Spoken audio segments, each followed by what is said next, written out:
بسم اللہ الرحمن الرحیم۔ السلام علیکم۔ اسی طرح حضرت عمران رضی اللہ تعالیٰ عنہ اسلام لائے تو کچھ عرصے بعد ان کے والد حضرت حسین رضی اللہ تعالیٰ عنہ بھی مسلمان ہو گئے۔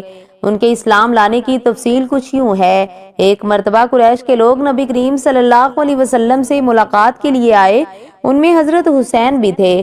قریش کے لوگ تو باہر رہ گئے، حضرت حسین اندر چلے گئے۔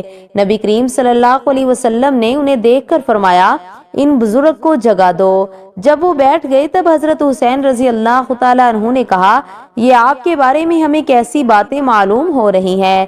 آپ ہمارے معبودوں کو برا کہتے ہیں۔ نبی کریم صلی اللہ علیہ وسلم نے ارشاد فرمایا، اے حسین، آپ کتنے معبودوں کو پوجتے ہیں؟ حضرت حسین رضی اللہ تعالیٰ عنہ نے جواب دیا، ہم 7 معبودوں کی عبادت کرتے ہیں، ان میں سے 6 تو زمین میں ہیں، ایک آسمان پر۔ اس پر آپ صلی اللہ علیہ وسلم نے فرمایا، اور اگر آپ کو کوئی نقصان پہنچ جائے تو پھر آپ کس سے مدد مانگتے ہیں؟ حضرت حسین رضی اللہ تعالیٰ عنہ بولے، اس صورت میں ہم اس سے مدد مانگتے ہیں جو آسمان میں ہے۔ یہ جواب سن کر آپ نے فرمایا، وہ تو تنہا تمہاری دعائیں سن کر پوری کرتا ہے اور تم اس کے ساتھ دوسروں کو بھی شریک کرتے ہو۔ اے حسین، کیا تم اپنے اس شرک سے خوش ہو؟ اسلام قبول کرو، اللہ تعالیٰ تمہیں سلامتی دے گا۔ حضرت حسین رضی اللہ تعالیٰ عنہ یہ سنتے ہی مسلمان ہو گئے۔ اسی وقت ان کے بیٹے حضرت عمران اٹھ کر باپ کی طرف بڑھے اور ان سے لپٹ گئے۔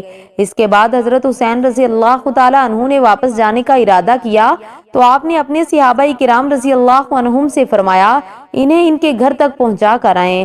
حضرت حسین جب دروازے سے باہر نکلے تو وہاں قریش کے لوگ موجود تھے۔ انہیں دیکھتے ہی بولے، لو یہ بھی بے دین ہو گیا۔ اس کے بعد وہ سب لوگ اپنے گھروں کو لوٹ گئے اور صحابہ کرام نے حضرت حسین رضی اللہ تعالیٰ عنہ کو ان کے گھر تک پہنچایا۔ اسی طرح 3 سال تک نبی کریم صلی اللہ علیہ وسلم خفیہ طور پر تبلیغ کرتے رہے۔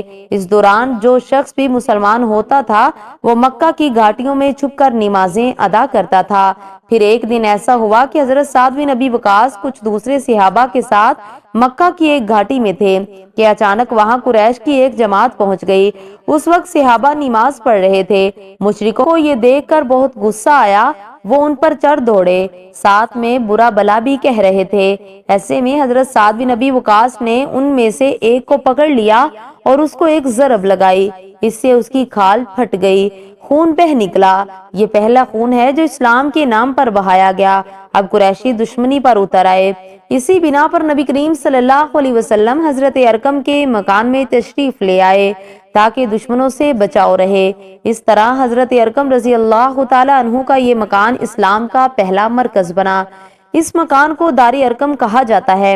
نبی کریم صلی اللہ علیہ وسلم کے دار ارقم میں تشریف لانے سے پہلے لوگوں کی ایک جماعت مسلمان ہو چکی تھی۔